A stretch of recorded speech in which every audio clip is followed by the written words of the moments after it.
नमस्कार गाईज. आज मी तुमच्यासाठी नवीन काहीतरी घेऊन आलोय.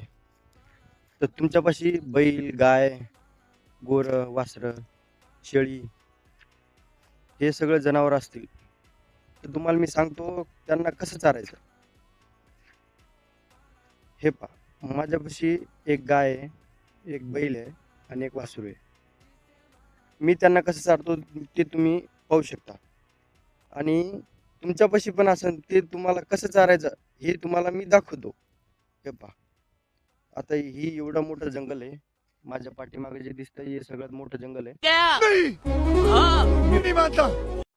आणि मी कसं चालतो, असं मोकळी सोडून दिली की असं दिवसभर बसून राहायचं बस. हे पहा, असं ही जागा आहे, असं बसून राहायचं, झालं, विषय संपला. हे असंच असंच चारायचं. पहा, तुमच्यापाशी जंगल आहे का, ते जंगलमध्ये सोडून द्या. संध्याकाळी बरोबर गोठ्यात येऊन थांबते, विषय संपला.